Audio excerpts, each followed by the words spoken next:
Silence, you punk!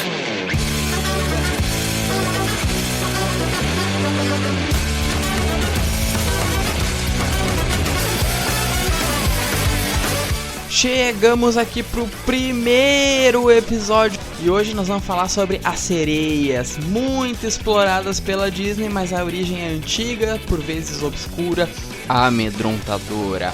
O perigo dos mares, sedutoras, imortais. Hoje vamos falar sobre as belas e encantadoras sereias, as pequenas e as grandes, se é que me entendem da pequena sereia, perdão, não podia perder essa. Os mitos e como pensavam os povos do período. Já selecionei aqui no Easy e bora pro episódio. Vamos começar pela Idade Moderna, vamos ver como as mulheres eram sedutoras e ameaçadoras.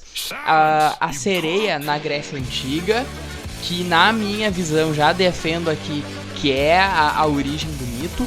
A presença das sereias no Brasil, sim, temos sereia no Brasil.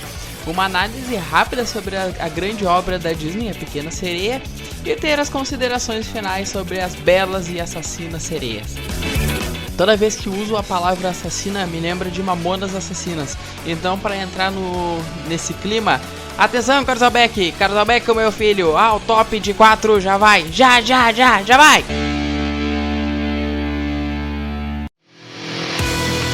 Então chegamos aqui na Idade Moderna. Eu vou começar pela Idade Moderna, porque é onde as sereias começam a ganhar os seus contornos e é onde tem a maior importância. Nós vamos entender isso aí um pouquinho mais pra frente. Mas vamos começar pelo começo e vamos falar um pouco sobre os medos na Idade Moderna, principalmente no Ocidente. O medo da água era extremamente comum nesse período, especialmente no mar. A mentalidade da época era um problema enfrentar tempestade no mar, grandes oscilações, ventos. Inclusive é um ditado popular dinamarquês que eu acho maravilhoso.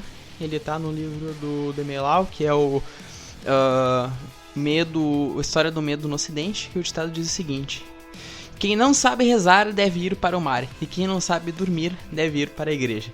Então ele faz essa brincadeira para falar o quanto o mar é amedrontador para eles. A gente não tem tanto esse medo do mar na nossa cultura ocidental hoje, no século XXI, porque não é comum a gente velejar, a gente ir fazer as coisas ao mar.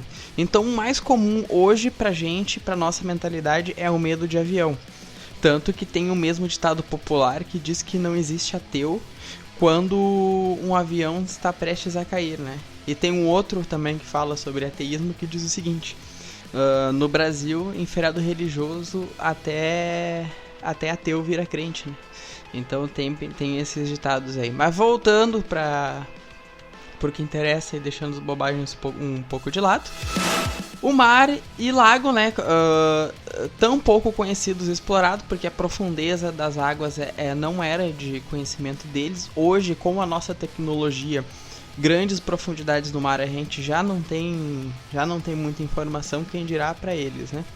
Então era comum esse medo. Outra coisa que era muito comum era eles entenderem que o mar tinha uma fome. O mar tinha uma fome por morte.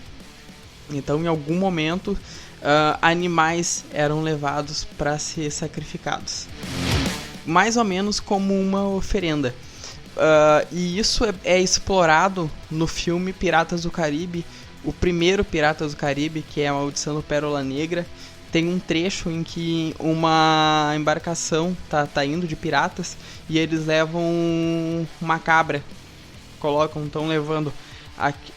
Pode ter duas leituras possíveis ali, tá?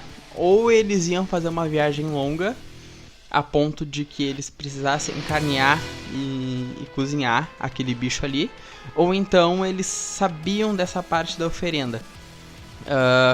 Então o carneiro sempre é o coitado do escolhido. Então tinham duas formas de fazer isso, tá? Ou eles já matavam antes, já sacrificavam e ofereciam ao mar. Ou então eles guardavam o bicho e esperavam uma tempestade.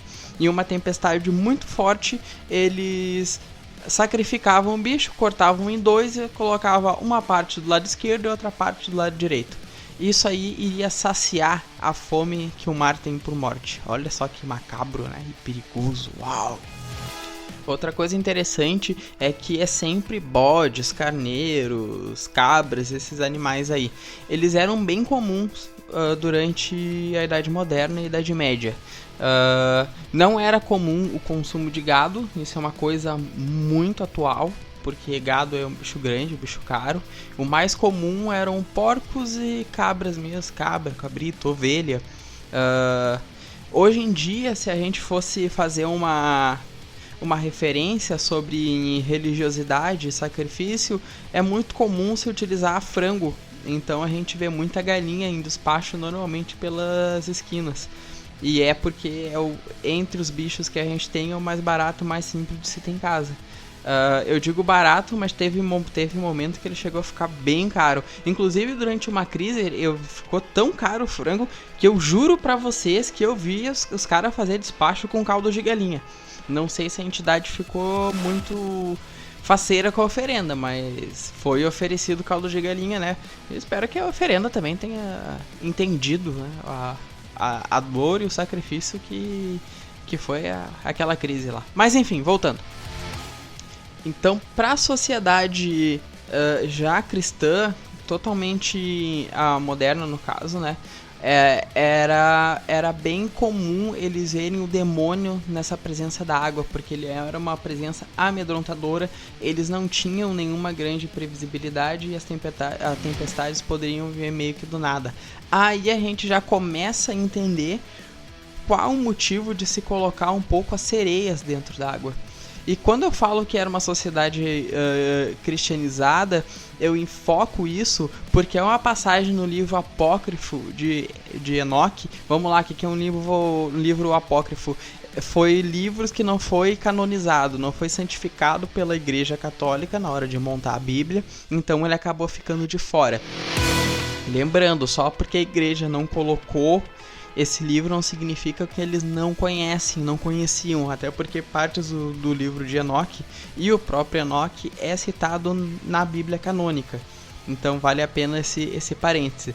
Mas ele cita as sereias dizendo assim, abre aspas para o Enoque: pois aqui ficarão até o grande dia do juízo, quando serão sentenciadas à aniquilação completa, e quanto às mulheres seduzidas serão transformadas em sereias. Isso está no livro de Enoque. Aqui ele está se referindo a anjos caídos que se misturavam com as mulheres. As mulheres perderiam seus espíritos e seriam transformadas. Corta.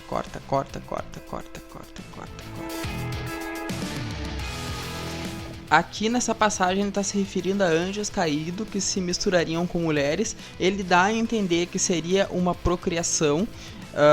E aí a gente pode entender porque esse livro acabou virando um apócrifo, porque os anjos não têm sexo, então não fica muito claro como é que isso funcionaria. Mas enfim, essas mulheres perderiam os seus espíritos, que poderiam assumir formas variadas para fazer os homens adorarem o próprio demônio. É isso que ele tá tentando dizer. Vale lembrar que, apesar de eu já ter mencionado que esse livro é um livro apócrifo, a igreja etíope o cristã utiliza esse livro, tá? Mas são só eles mesmo, a maioria não o considera. Outro destaque importante, tá? A gente já vê aqui essa demonização da mulher que é presente no Velho Testamento. O Enoque faria parte, se fosse o livro canônico, do Velho Testamento. Então já tem essa cultura hebraica de uma demonização da mulher, que a sociedade hebraica era uma sociedade patriarcal, tá?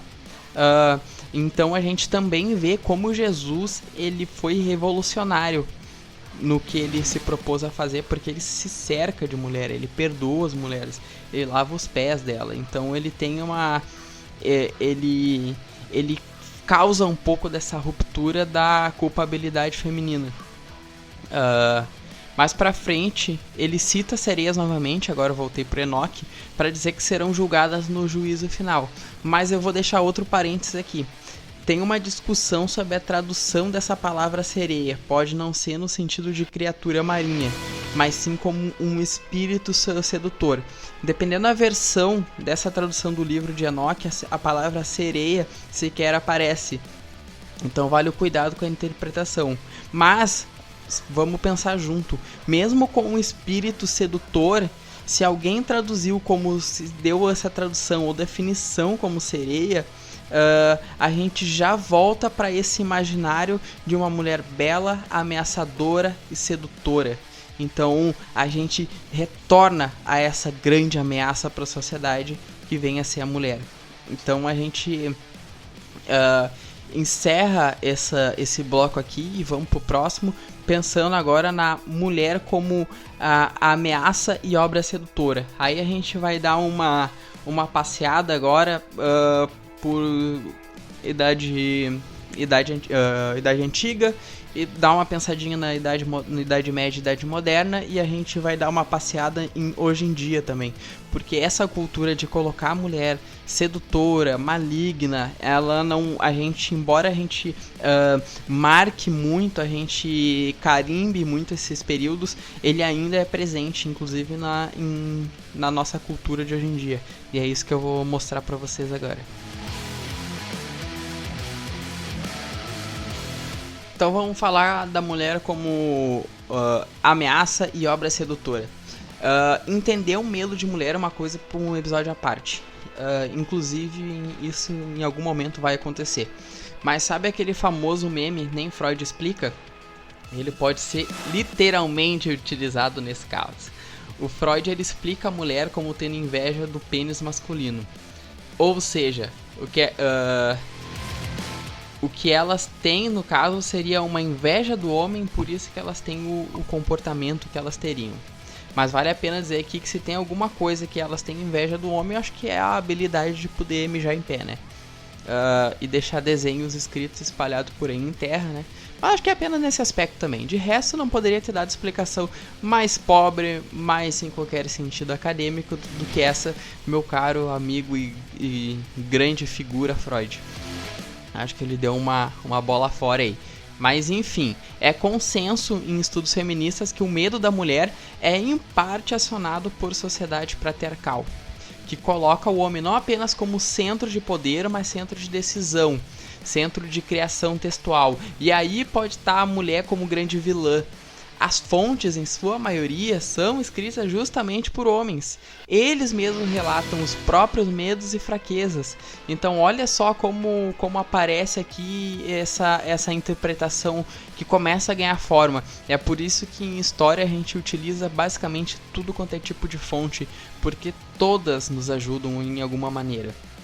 Então a gente volta lá pros hebreus, que são majoritariamente homens que escrevem. Todos os livros ali da Bíblia, do Velho Testamento, inclusive do Novo, são marcados por homens, e muitas vezes a culpabilidade da mulher é dada por eles mesmos. Então pode ser aquele medo de não entender a mulher, medo de ser atraído para uma armadilha perigosa. E a gente fala muito dos hebreus e da Idade Antiga, mas o cinema contemporâneo brincam muito com esse sentido também. Não como sereias ainda, mas como uma psicopata, se a gente for pensar assim. Vou retornar ao filme Instinto Selvagem, que é protagonizado pela bela Sharon Stone, com a famosa cena da cruzada da perna mais icônica no cinema até hoje. Para não ficar só nos anos 90, a gente tem o filme Garota Infernal, esse protagonizado pela bela Megan Fox. Os filmes eles têm uma temática diferente, mas o conceito é bem parecido. Uma mulher bela, ou no caso a Sharon Stone e a Megan Fox, altamente sedutoras, que usa o sex appeal delas para matar os homens que elas conquistam. A gente pode pensar na diferença, né? A Sharon Stone, ela é uma assassina, ela mata com facas, enquanto no filme, a personagem da Megan Fox, ela tem um demônio dentro dela, precisa se alimentar de carne humana para manter o corpo dela. Então ela seduz os homens e quase na hora do que eles foram se propor a fazer, se é que me entendem, ela devora o homem. No caso, a Sherry Stone, ela mata ele enquanto tá fazendo o que ele se propõe a fazer. O que mostra que elas não gostam muito de... A Sharon Stone não gosta muito de iludir os pobres coitados. Mas vamos lá. Garanto que vários marmanjos já sonharam em ser mortos por essas belas assassinas, né? Eu tô ligado. Vocês se fazem de louco, mas eu tô ligado. Eu não sei, eu não conheço esses filmes. Tá bom, vamos seguir então. Eu tô dando essa volta gigante e eu não entrei nas sereias ainda, porque a gente precisa entender como a gente consegue ver que esse mito da sereia, embora ele não esteja mais tão presente assim na sua materialidade e literalidade de sereia, ele ainda tá ali. Então tu ainda tem esse apelo, esse feminino, esse belo que te seduz, mas pode te matar. Ainda a gente não voltou um pouquinho para acrescentar metade peixe ou metade ave, como a gente vai ver mais adiante, como foram citadas as sereias, mas aqui a lição que fica é o encantamento sobre a mulher e como os homens eles têm que se esforçar para não cair na armadilha da sedução feminina. A gente vê isso na Odisseia com Odisseu ou Ulisses, depende, como ele resiste ao canto das sereias para poder retornar para sua esposa. Ele, inclusive, o Ulisses ou Odisseu, ele sofre mais de uma tentativa de sedução. E o grande objetivo dele é retornar. Para retornar para casa, para sua amada Penélope. Esse é o objetivo dele desde o começo da obra. Para quem não está familiarizado, o Odisseu Ulisses, ele tenta retornar para casa logo após a Guerra de Troia. Ele leva 10 anos e tem uma série de percalços no meio do caminho. A gente pode um dia falar só sobre ele, mas hoje não é o momento. Nós vamos passar de novo por ele, mas vai ser breve. Mas assim, voltando, o Odisseu, ele é inclusive um grande herói grego nesse sentido, porque ele resiste à tentação, resiste ao mal para voltar a Penélope. Tava até pensando se daria uma bela comédia romântica, né? Daria para fazer até uma coisa meio pastelão assim, né? Não é isso que o Homero fez, mas eu já posso ver, por exemplo, o Adam Sandler fazendo o papel de Ulisses, ou Odisseu. E o Adam Sandler, que é um ator especializado em fazer ele mesmo no cinema e só mudar o nome dos personagens, né? Acho que ele é um péssimo ator, inclusive. Mas enfim, vamos voltar. Inclusive eu também não gosto de comédia romântica, tá? Perdão. Sou um cara mais do terror, como vocês devem ter percebido. Mas vamos voltar ao paralelo mitologia antiga e mitologia atual, tá? Tem um filme, o nome dele é Floresta dos Condenados. Esse filme é menos famoso do que o Instinto Selvagem Garota Infernal, até porque ele é quase um trash assim, mas eu ajudo vocês. Ele como o nome deve ter sugerido para vocês, se passa em uma floresta, olha só. E nessa floresta tem filhas de anjos caídos e humanas. Inclusive, no começo do filme eles citam uma passagem do livro apócrifo de Enoque, também fazendo essa mesma referência que eu fiz no começo, só que é uma passagem mais específica que fala que os anjos caídos procriaram com humanas e aí teriam nascido essas criaturas, tá? O que elas fazem? Elas seduz o que quer que passa pela frente delas, homem ou mulher. Se tu olhar nos olhos delas, tu é seduzido. Ela te beija, começa a comer sua carne, literalmente nesse caso, não vamos pensar maldade, enquanto tá vivo mesmo, até que tu morre de vez. É uma espécie de sereia levada ao trash que só o cinema pode proporcionar, tá? Mas o medo da mulher, o poder e a sedução, o medo da morte aqui são combinados perfeitamente. Olha só, embora eu tenha dito que se assemelham com sereias, elas não são criaturas marinhas, tá? Elas andam no filme, elas não tem nem ligação alguma com o mar e o poder de sedução dela é olhar nos olhos. Mas o que eu tô querendo trazer aqui é o paralelo, tá? Não vamos levar pro literal, elas não são sereias. E outra coisa que vale o destaque é que o filme não escolheu homens. Outro detalhe, tá? Elas não usam roupa no filme, então essas criaturas são completamente nuas. Elas não usam roupas. Mas o que vale destacar?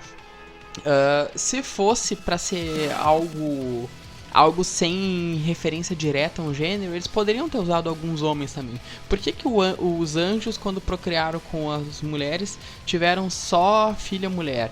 Por que eles não quiseram usar o homem como essa beleza irresistível? Ele escolheu a mulher. Porque isso é cultural, isso não é à toa. Isso foi pensado, isso é um pensamento que vem desde a Idade Antiga, tá? Então, a sereia, ela sempre foi esse monstro perigoso de beleza, de sex appeal, de assassinato. Mas é claro, né? Ele foi ganhando, ele foi dado essa inocência pela Disney, né?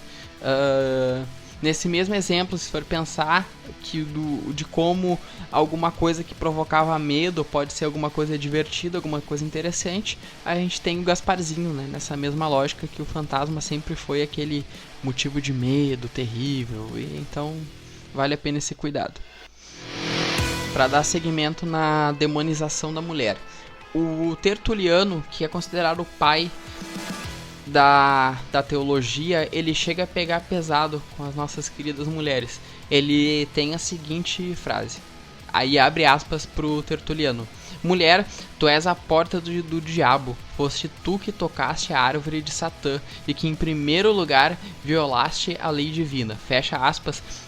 Essa citação do Tertuliano tá no livro do Demelau, aquele mesmo que eu falei para vocês. Ele tá na página 470, caso queiram conferir. Então, nesse caso, a mulher é vista, na visão dele, como ponte entre o diabo e o homem. Se em Enoque os anjos caídos ganharam sexo, eu digo ganharam sexo mais uma vez porque os anjos são assexuados, tá? Então é interessante ver como o anjo deu a capacidade, como o Enoque deu a capacidade reprodutiva para os anjos que eles não têm na Bíblia, tá? Agora fiquei pensando também, né? Os anjos, será que eles seriam como minhoca, que apesar de serem assexuados, conseguem reproduzir invertendo os papéis? Enfim, nunca vamos saber e vamos parar de falar bobagem antes que eu consiga irritar algum religioso por aí. Aqui a gente pode ver o diabo, quando ele corrompeu Eva, nessa visão do Tertuliano, óbvio, parece que ele ganhou uma jurisprudência para a vida toda, né? Que toda vez que ele quer, que ele precisa causar aperção no homem, ele pode ter a mulher.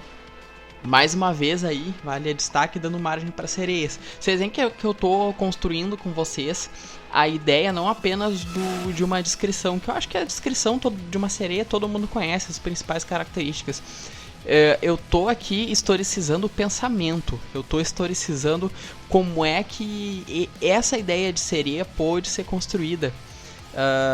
Enfim, então nesse caso a mulher sempre pode ser a porta pro diabo e pode levar o homem à perdição, o que é uma grande bobagem, porque se tem uma coisa que um homem é capaz de fazer é de se perder sozinho. O homem não precisa de ajuda de ninguém para se perder, vale esse destaque.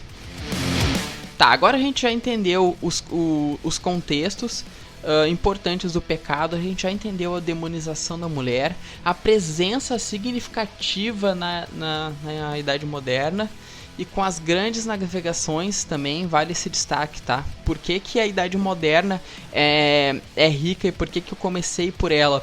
Porque na Idade Moderna começam as grandes navegações. Quais seriam essas grandes navegações e o que é a Idade Moderna? As grandes navegações as navegações da Europa para as Índias, da Europa para a América. Então, pra gente pegar esse contexto, sabe, os Piratas do Caribe, que relata muito piratas, a Marinha Britânica, espanhóis, eles estão vindo para a América. Então, é aquele percalço ali. Lembrando que o Caribe é na América. Então, tem essa ligação. Ali é onde ganha mais força e mais contorno a ideia de sereias, justamente pela constante necessidade de navegação. Mas a gente vai ver isso um pouquinho mais detalhadamente em breve. Agora a gente já vai falar das sereias na Grécia Antiga e no Brasil. Esse bloco vai ser o maior, mas ele vai ser onde nós vamos entrar diretamente nas sereias agora. Então, bora lá!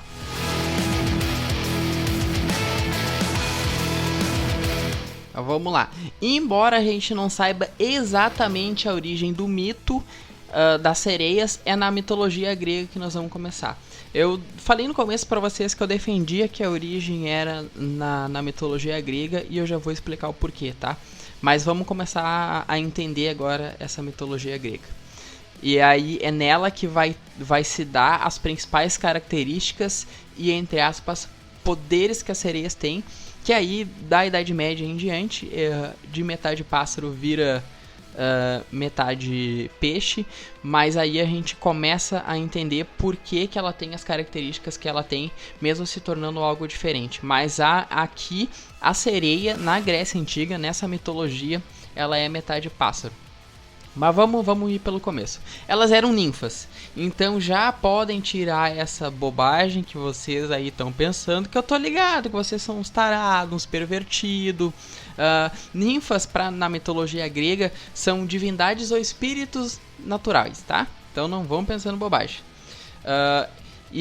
Essas ninfas, no caso, esse grupo que viraram sereias, elas serviam a deusa Perséfone. A Perséfone foi raptada por Hades, ou Hades, como preferir. Por que ela foi raptada por Hades? Porque ele foi flechado pelo menininho de fralda. A gente conhece por Cupido. Mas aqui, como a gente está falando os nomes todos da mitologia grega, vamos manter o nome grego dele, que é o Eros. Eros é um nome forte, bonito, inclusive é o nome do meu cachorro. Mas enfim, ele é flechado por Eros amando de Afrodite. Eu não vou entrar nesse detalhe do rapto, por que Afrodite fez isso, a gente pode falar disso no futuro, mas aqui é só pra gente entender rápido o contexto das sereias, tá? Como castigo, essas ninfas que cuidavam de Perséfone, elas foram transformadas em seres híbridos, seres metade mulher e metade pássaro. Quem é que fez isso? A Deméter, que é a mãe de Perséfone. Então ela ficou bem triste com esse rapto, né? Tu imagina? Lembrando que Hades, ele mora no submundo, na parte de baixo. Não confundir com o inferno, tá? Os gregos não têm a concepção de inferno. Aqui, ele é a passagem, ele vive lá no submundo, ele cuida bem, ele não é esse lugar sombrio e demoníaco que mais tarde os cristãos transformaram. O grego não tem a mesma concepção de inferno. Ele só tem essa concepção de passagem, sim, mas lá não é um lugar para ser torturado e castigado pela eternidade. Fecha esse parênteses gigante que já ficou gigante, tá? Então vamos lá. Como então vamos retornar, porque eu fiz muito parênteses e tô com medo de que tenha ficado confuso para vocês. As sereias na mitologia grega, elas eram ninfas que foram castigadas e transformadas em metade mulher, metade pássaro, tá? Até aí, tudo bem. Como elas eram metade pássaro, elas viviam perto das montanhas, pela encosta do mar. E por serem ninfas, inclusive no meu roteiro eu escrevi por serem ninjas, né? Então imagina sereias lutando com espada, jogando estrelas por aí. Enfim, por serem ninfas, o canto delas era maravilhoso. O canto apaixonava qualquer homem mortal. Então, ao tentar se aproximar do canto dessas sereias, os barcos acabavam batendo na rocha e afundando. Que é quase a história de Jack e Rose em Titanic, né? Só que sem a sereia, e aí troca a rocha pelo um iceberg. Mas agora a gente já tem quase todas as características importantes de uma sereia, tirando o fato dela ser metade pássaro, tá? Elas têm um canto maravilhoso, e olha só por que eu falei pra vocês e por que eu ia defender a tese de que a origem do nosso mito de hoje, que a gente conhece como sereia, é na Grécia Antiga, porque só as ninfas poderiam ter esse canto encantador, esse canto que cativa, que seduz. Então, elas começam a cantar e os marinheiros começam a tentar se aproximar com os barcos, eles batem na pedra e afundam. Outras versões do mito diz que eles pulam na água para tentar se aproximar delas, acabam se chocando nas rochas e morrem afogados. Não importa quais das versões é. O que importa aqui é a base. Qual é a base da nossa narrativa? São seres encantadores, lindas, belas, como todas as ninfas eram. São seres que cantam muito bem. Ao cantar, elas atraem os homens e eles acabam batendo e morrendo. Aliás, agora a gente consegue perceber também a origem dessa expressão que a gente utiliza muito quando a gente é seduzido por algum vendedor malandrinho. Que eles falam, caiu no canto da sereia. É aí a origem, olha só que interessante. Inclusive, me faz eu pensar, para tentar trazer esse mito de sereia, se a gente colocasse a Anitta cantando em rochas, perto de embarcações, quantos afundamentos será que ela iria causar? Enfim, asneiras à parte, o que nos resta entender é que as sereias são excelentes cantoras. Tiveram 2 heróis que enfrentaram as sereias na mitologia grega, como eu já falei, o Odisseu, ou Ulisses, como preferirem, e os Argonautas. Eles enfrentaram elas de maneiras diferentes, tá? O Odisseu, para vencer, ele tampa o seu ouvido com cera de abelha e se amarra, pede para a tripulação amarrar ele no mastro do navio para que ele não pudesse sair correndo, tentar se atrair e ser morto pelas sereias. E os Argonautas, ali com Orfeu, ele utiliza a música para tentar fazer essa batalha e vencer, digamos assim. Mas vamos começar pelo Odisseu, que é o mais famoso dos heróis nesse sentido, tá? Eles conseguem, com essa tática dele, ele consegue atravessar a parte das sereias e nenhum homem foi seduzido. Vale ressaltar também que nessa parte do mito, o Homero, ele não cita só o canto, mas ele cita a dança também, como uma tentativa de sedução dessas sereias. O que mais uma vez me faz eu lembrar a Anitta, inclusive. Bom, elas eram mulheres com rosto feminino e asas. Isso agora já não lembro mais a Anitta. Uma pena. Bom, enfim, como pássaros semelhantes a gente pode ter essa ideia de que essa sereia, metade mulher, metade pássaro, pode ser algo parecido com as arpias, mas não são a mesma coisa, tá? Arpias, elas possuem garras e unhas e nunca são descritas como belas. A beleza, aliás, até inclusive varia de cultura para cultura, de tempos em tempos. Quando dizemos que algo é belo, na mitologia grega, belo para eles não é o cantor belo, que por sinal não é belo. É mais feio que bater na mãe. Mas há quem ache o belo realmente como bonito, como a Graciane Barbosa, por exemplo. Ou seja, a beleza está nos olhos de quem vê. Então vocês podem imaginar sereias como quiserem, inclusive com o rosto do belo cantor, embora eu não recomende. Mas enfim, vale esse destaque aqui, tá? Na mitologia grega, como elas possuem pernas, elas também dançam. Então elas têm um canto excelente, elas dançam e são extremamente lindas. E não pode ser confundidas com arpias, nunca são descritas como belas, tá? Agora vamos para os Argonautas. Eles também passam pelas sereias, enquanto estavam em busca do Velocino de Ouro. Nem vou tentar explicar o que é esse Velocino de Ouro, senão o episódio vai durar umas 24 horas. Enfim, quando eles se aproximam da Ilha das Sereias com o canto delas, os Argonautas começam a perder o controle. Eles começam a ficar enlouquecidos pela sedução. Eles querem se aproximar de alguma maneira. E como a gente bem sabe, se eles tentarem se aproximar, eles morrem. Então é naquele momento que o Orfeu começa a tocar a sua lira, trazendo os homens de volta para si com a beleza da música. Assim ele, entre aspas, vence a sereia. Nessa passagem da mitologia a gente vê o quanto Orfeu era habilidoso com sua lira. Ele conseguiu vencer os cantos da sereia com isso. Orfeu, vale ressaltar, ele era filho de Apolo, que era um excelente instrumentista desse artefato. Então ele teria aprendido ou até superado o pai, nesse caso, né? Curiosidade extra que eu sempre trago pra vocês, que vocês são muito sortudos em ter o privilégio de poder me ouvir. Enfim, voltando, asneiras à parte, vamos voltar. Agora, já pensando em Idade Média, as sereias seguem com o dom de canto.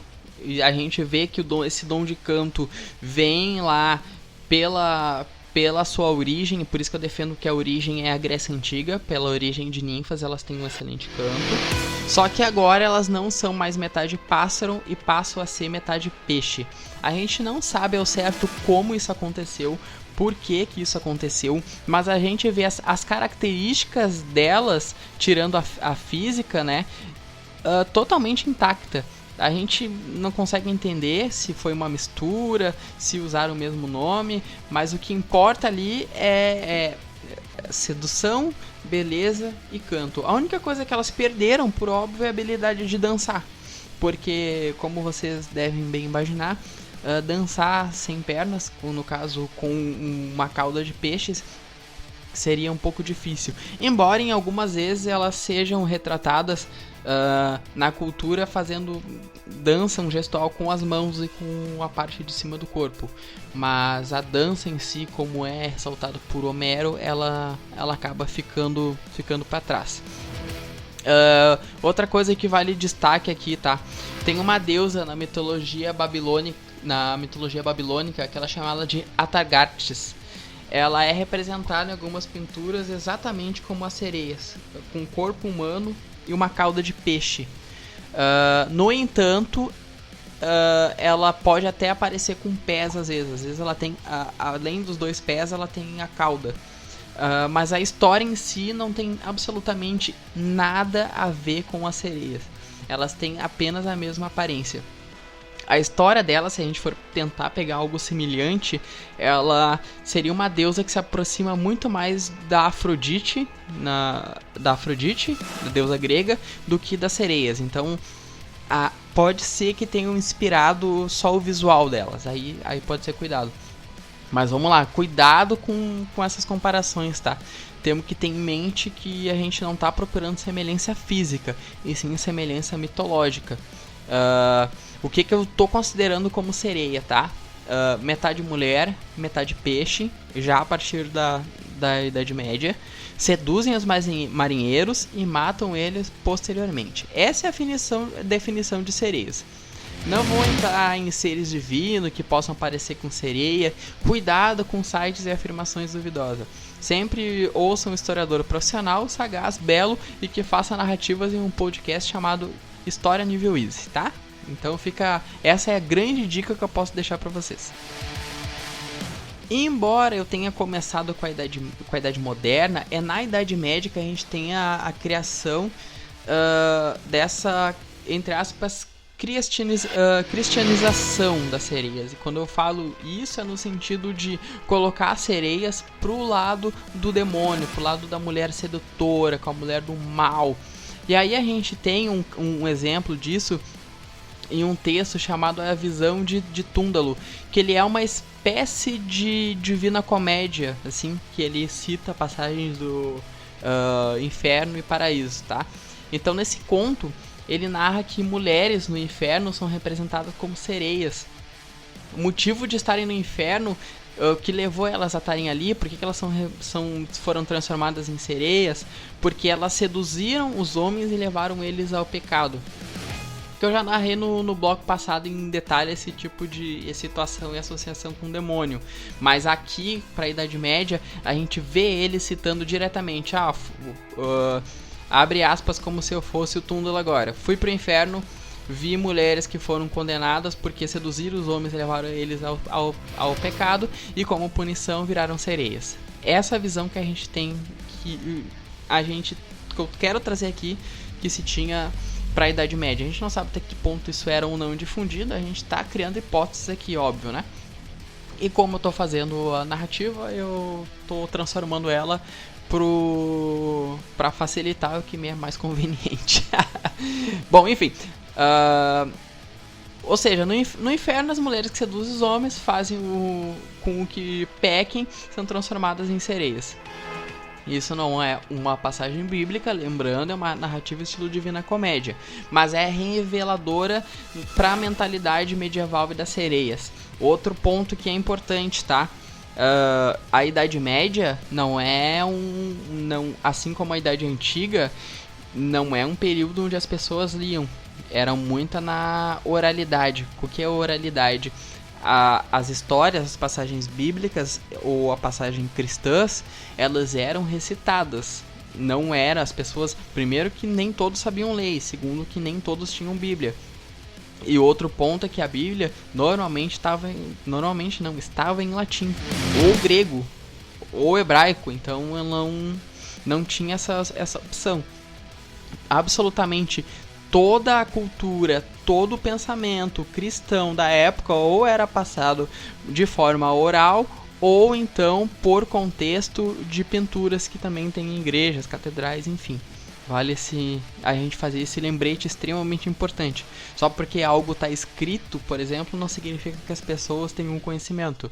Mas a oralidade a gente sabe que era muito presente, muito mesmo. Tá, agora que a gente já entendeu a origem do papel que a sereia pode ter desenvolvido aqui, que a gente já fez esse percalço, a gente pode também entender o motivo dessas sereias sedutoras ter esse peso maligno. E eu vou ter que obrigatoriamente me vangloriar. A grande vantagem de vocês ouvirem esse tipo de conteúdo por um historiador é justamente um contexto que eu posso trazer para vocês. Por que esse tipo de história é tão difundido, principalmente na Idade Moderna? E o contexto são as grandes navegações. É ali onde começa a Idade Moderna, que as navegações rumo aos Açores, às Índias, as Américas se intensificam. Isso porque teve uma chamada crise da Baixa Idade Média. Posso fazer um episódio só sobre isso, não vou entrar em detalhes agora, mas ele forçou os europeus a resolver uma meia dúzia de problemas ou mais que eles tinham na Europa. E essa série de crises gerou uma crise orgânica, que a gente chama, que assolou o grande continente. Isso fez com que os homens que tinham medo de se aventurar no oceano, medo do temporal, medo do mar, medo das embarcações, perdessem o medo na marra, entrassem na água a bordo, rumo a uma embarcação de madeira, lembrando que a gente não tinha ainda barcos com aço, e tiveram que enfrentar o medo. E é por isso que eles narram histórias de monstros, eles não escondem a superstição e o medo de entrar na água. A gente tem em cartografia mapas dos portugueses que desenhavam monstros em sua navegação de Portugal até o Brasil. Então isso é muito interessante. Então esse destaque vale menção, e agora a gente já está começando a desenhar os contextos um pouquinho melhor. E também é nesse período que vai se intensificar os corsários e os piratas. Vale outro parênteses aqui, tá? O que é um corsário e o que é um pirata? O pirata, eles eram um barco com tripulação especialista em assaltar barcos que estavam trazendo riquezas das Américas ou de outros lugares, tá? Então, eles passavam barcos, cercavam, saqueavam e fugiam com as riquezas. Que são os corsários? É a mesma lógica dos piratas, com a diferença de que eles eram financiados por, entre aspas, estados. Como assim? Os países, de novo, muito entre aspas, porque não é o ideal usar, mas vamos lá. Países financiavam esses barcos, tá? Exemplo, eu poderia ser um corsário da Inglaterra, contanto que eles me dessem autorização, barco, só que eu não utilizava a bandeira deles, tá? E aí eles poderiam fazer esses saques. Mas enfim, fecha esse parênteses aí. Eu quero pegar como exemplo, agora que vocês já entenderam essas navegações, os piratas, os corsários, eu quero pegar o exemplo do seguinte fato, tá? No final de novembro de 1807, saiu de Portugal a família real. Eles tinham como destino o Brasil, como vocês bem sabem, né? Chegaram aqui dia 22 de janeiro de 1808, ou seja, uma viagem de 54 dias, saindo de Portugal e desembarcando em Salvador. 54 dias. O Por que eu tô mostrando isso, tá? A viagem entre continentes eram demoradas. Então tu imagina um homem 50, 30 dias com alto sentimento de luxúria elevado à potência máxima. E aí é onde entra esse perigo da mulher sedutora, a bela, que pode fazer o homem perder a cabeça. Não basta o risco de tu cair na armadilha de uma mulher ardilosa. O marinheiro é um alvo extremamente fácil. Tanto é que, se a gente pensar, os principais portos da Europa em Idade Moderna, eles são famosos por ter uma prostituição bem abundante nas regiões. Para a gente conseguir entender esse contexto de marinheiros presos no mar sedentos por sexo. Qual é os dois grandes exemplos que a gente pode trazer? Amsterdã e Hamburgo são dois pontos muito famosos pelo bairro de prostituição e eram portos da Europa importantíssimo. Então vale essa lembrança. Olha que privilégio que vocês têm de ouvir sobre sereias como historiador. Incrível. Eu não consigo parar de pensar nisso. E tendo esse período, esse contexto em mente, eu vou narrar um diálogo do filme Piratas do Caribe navegando em águas misteriosas. Embora eu tenha deixado entender, essa narração tem tudo a ver com sexo, mas não tem, tá? Tem só a ver com sereias. Peço escusa a vocês que acharam que eu ia fazer uma narrativa de filme pornô aqui, mas não, vou narrar Piratas do Caribe. E começa assim, o marinheiro fala: "É o nosso fim, vão ser atraídos pela luz feita pelo homem", diz um pirata, em um barco menor, normalmente utilizado para fazer desembarque. Os navios grandes, pesados, não conseguiam chegar em água muito rasa porque eles encalhariam, então eles estavam usando uma embarcação um pouquinho menor, fecha parênteses. "Tubarões?", diz o menino que estava com eles. Eis que o pirata responde: "Pior que tubarões, rapaz. As sereias vão nos encontrar daqui a pouco. Escreva o que eu digo." Por inoria, é justamente o que eu estava fazendo no momento desse diálogo. Eu estava escrevendo o que ele estava dizendo. Mas enfim, e prossegue. "E nós somos a isca." Há outro pirata que interrompe suas narrativas, mas ele volta ao que ele estava falando. "Sereias são todas fêmeas e são lindas como um sonho do paraíso, mas quando chega a hora do bem bom, por assim dizer, elas tiram os marinheiros dos barcos ou do convés de um navio, se aproveitam deles e depois levam eles para o fundo. Eles são afogados e devorados." Repare que é basicamente o mesmo enredo da Floresta dos Condenados, Instinto Selvagem e Garota Infernal, né? O outro pirata pede para que um dos que estão a bordo cantar. Segundo ele, elas gostam que cantem. Então a gente vê nessa representação algo um pouco diferente. Elas se atraem pela luz e pelo canto dos marinheiros. Porém, quando a sereia aparece, vem o famoso canto com a música de fundo.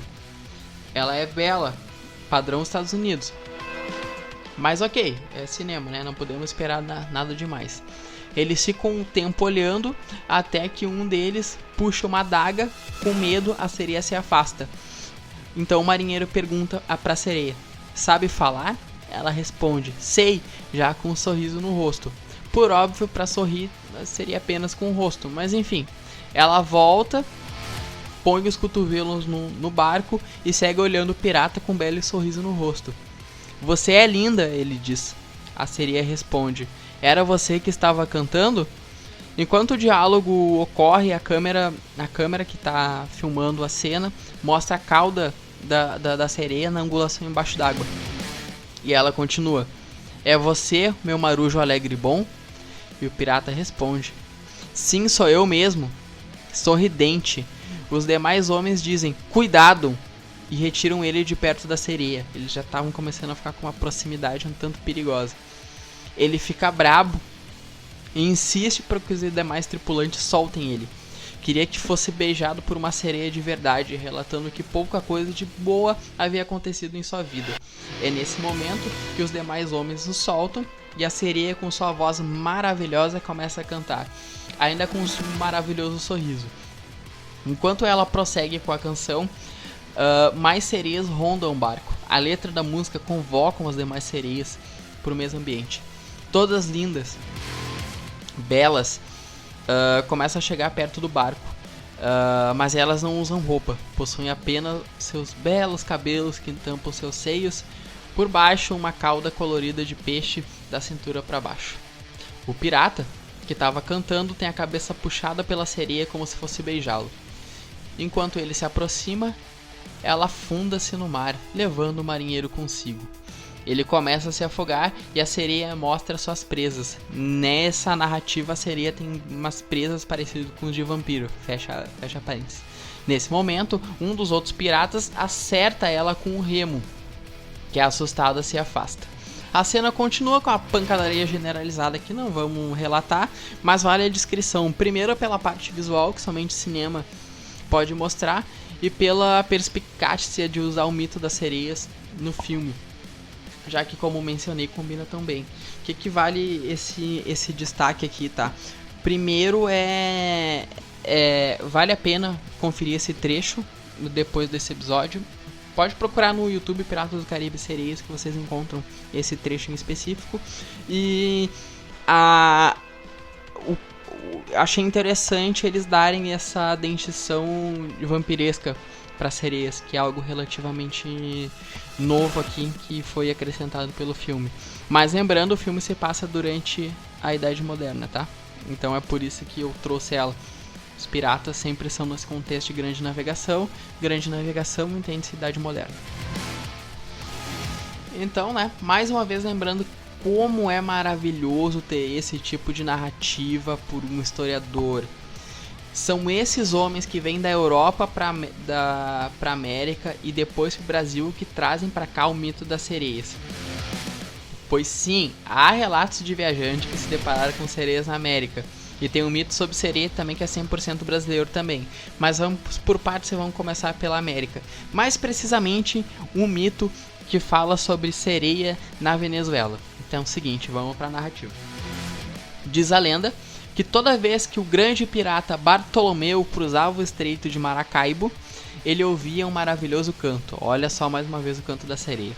Doce, suave, ele ficava apaixonado por aquele canto doce e agradável. Certo dia, a sereia ofereceu ajuda para encontrar um tesouro.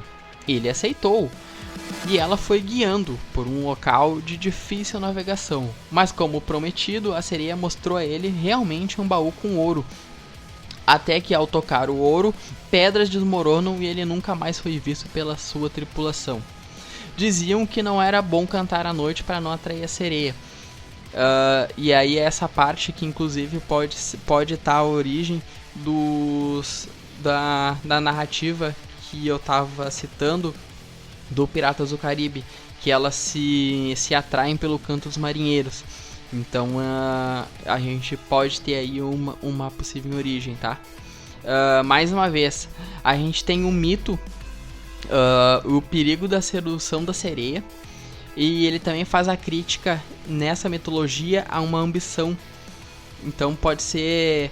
Por que é uma ambição? Porque o pirata Bartolomeu, ele ficou seduzido não só pela sereia, mas também pela possibilidade do ouro. Então na América e no Brasil, as sereias começam a ter também esse outro ponto, o ponto da ambição, que a gente vai ver em breve com a Yara aqui também. Mas é muito interessante a gente ter esse perigo, essa parte. Outra coisa que vale a pena a gente pensar é por que eles não queriam que os piratas cantassem à noite. A gente não sabe se tem alguma ligação com o perigo de serem avistados, a gente não sabe se é para não atrapalhar o sono deles, a gente não sabe, mas o mito também pode ter essa importante citação para evitar um medo, para evitar que os piratas cantem à noite. Então a gente tem a crítica da ambição, a sedução e o total silêncio nas embarcações à noite. Muito interessante, né? Mas nem só de mar vivem as sereias. Aqui do Brasil a gente tem uma pestinha bem famosa que assombra os rios, é a sereia Yara.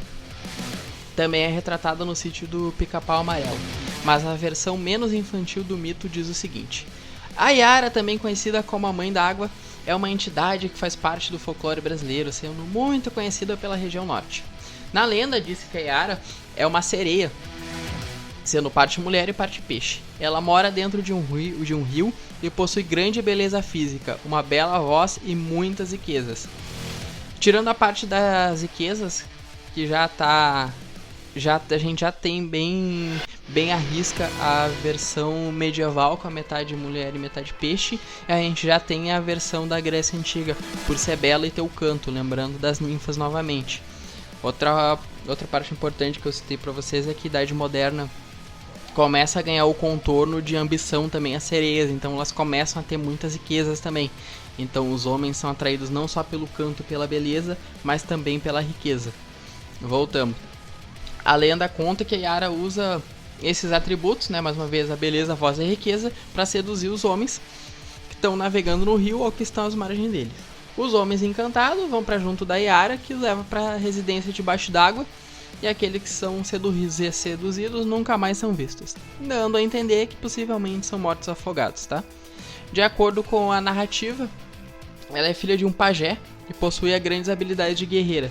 Essas habilidades eram motivo de inveja para os irmãos, que decidem se reunir para matá-lo. Em certa ocasião, tentaram, mas ela resistiu, lutou e matou todos eles. Temerosa da reação do pai, ela fugiu, mas foi encontrada, e o pai dela, muito bravo, resolveu jogar no Rio Negro Solimões. Ela teria sido salva pelos peixes e se transformado em Yara durante uma noite de lua cheia. O termo Yara tem inclusive em origem tupi, que tem a mistura de duas palavras, Ig, que significa água, e Yara, que significa senhor. Então Yara vem a ser senhor das águas, segundo Luiz da Câmara Cascudo, que ele é um folclorista brasileiro. Vale ressaltar, tá? Embora ele tenha origem tupi, que ele brinca com aspectos indígenas, é um mito totalmente europeu, não tinha mitologia sobre sereias na mitologia indígena. Mais especificamente português, que já expliquei que nesse período o mito da sereia estava em absoluto auge. Cuidado, tá? Tem um mito indígena que fala sobre um monstro marinho que devora os índios. Esse mito não é o mesmo da sereia. Vale esse destaque em especial. Por que eu cito isso? Porque que não é o mesmo da sereia? Porque pra ser sereia, vamos lembrar, ela tem que ser bela, tem que seduzir os homens e tem que ter um canto. E o outro mito, ele é um monstro que não é belo e não canta, então não pode ser sereia. Outra curiosidade é que no sítio do Pica-Pau Amarelo, a Yara também ganha o poder de petrificar. Então ela ganha essa habilidade e consegue se transformar meio medusa, meio sereia, assim, é interessante de ver. O que chama atenção, até por a obra ser mais voltada para o público infantil, é que em dado momento a Yara consegue enfeitiçar a tia Anastácia, que cai no seu canto, o que não é comum ver sereias enfeitiçando mulheres, assim, acho que é por isso até que vale a pena assim, essa menção. Em outro momento, a Yara também aparece na série de TV Sem Cauda, andando. Então vale também essa menção. E nessa mesma ocasião, ela consegue seduzir os homens com sua beleza incrível. Então ela começa a cantar e chamar os homens para perto de si. Eles estavam fazendo algo no rio que não estavam deixando ela feliz. Se eu não me engano, era mineração e ela ficou brava, queria expulsá-los dali, como não conseguiu. Partiu pra sedução mesmo. Aí ela começa a cantar, chama os homens pra perto de si, eles ficam totalmente enfeitiçados e começam o encontro da sereia. Só que quanto mais perto eles iam, mais pro fundo do rio eles começam a ir.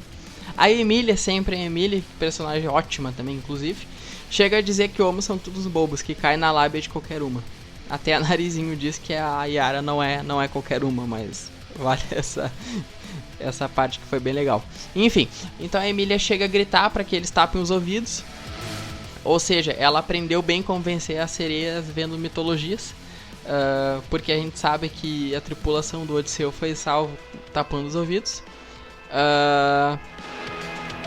Outro detalhe legal, a Emília, por ser uma boneca de pano, não foi enfeitiçada pelo canto, e as outras meninas, como a Narizinho, por exemplo, ela não foi enfeitiçada pelo canto da sereia, somente os homens. Então vale sim essa parte interessante que tem dessa narrativa até. Então ela manda os boca aberta tampar os ouvidos, não funciona, então ela pega uma flauta. A Emília consegue pegar uma flauta pra tentar quebrar o feitiço. E aí a gente dá uma nota 10 pra Emília em mitologia, né? Porque também a gente remete ao Orfeu tentando vencer. Mas a Emília, ela não tem a mesma habilidade que o Orfeu teria com a lira e não funciona. Então ela tenta outra flauta e segue ela com a e ela alega ser uma flauta grega e que todos ficavam enlouquecidos pelo som. Toca ela e novamente sem nenhum sucesso. Isso não quebra o feitiço, digamos assim. E a Emília, como sempre é muito esperta, ela começa a tocar um apito de cão. Não para acordar os homens, mas para atrapalhar a Yara, que nessa história ela tem os ouvidos muito sensíveis. Ela fica com dor de cabeça e os homens têm o encanto quebrado. Todas as passagens contendo Yara no sítio do Pica-Pau Amarelo são muito boas, muito interessantes. Eu, inclusive, me empolguei, fiquei um bom tempo vendo. Mas vamos ficar pena com essas duas histórias, que senão eu vou terminar isso aqui só amanhã. Agora sim, a gente pode dar uma breve passada, revisitada. Agora que a gente já entendeu um pouco da sereia, a gente pode analisar um pouco a Disney e a Pequena Sereia e a história de Ariel.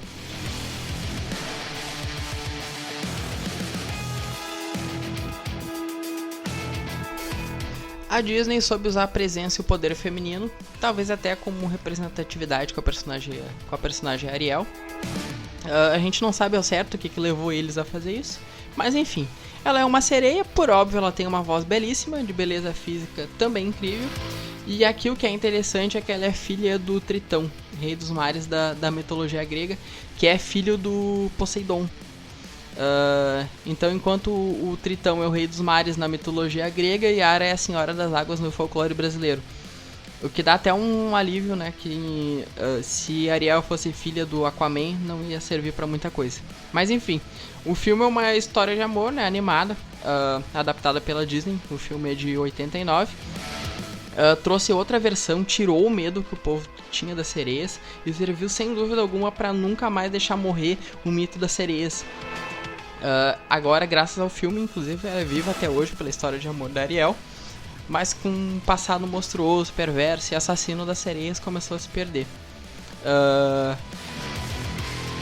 E aí fica essa dúvida, né? Qual a sereia do imaginário popular? Ariel e Yara ou as que o Odisseu enfrentou? Possivelmente as três. Fora que sequer recebe um nome, né? Seja no período ou a temáticas que as sereias e o encanto imaginário popular são fonte de histórias excelentes de ouvir e com a sua beleza e contexto. A história é a coisa mais bonita, mais interessante e bonita do mundo, né? A gente tem literalmente uma animação da sereia. A gente tem essa quebra de uma expectativa de uma sereia monstruosa, e aí o filme te leva até a torcer pra ela, né?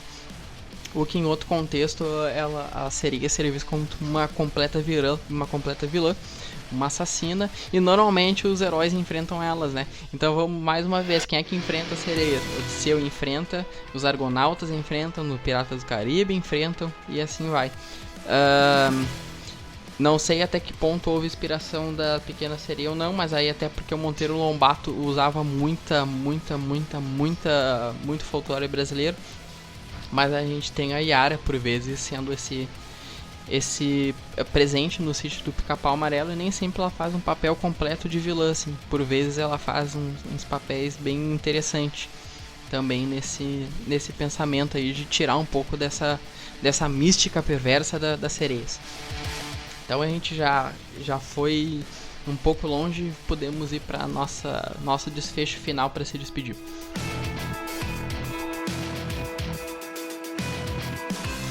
O que vale a pena a gente lembrar? As sereias possuem histórias e histórias por longo período da humanidade. Pra mim foi criada na Grécia Antiga, apesar de nascer como metade mulher, metade pássaro.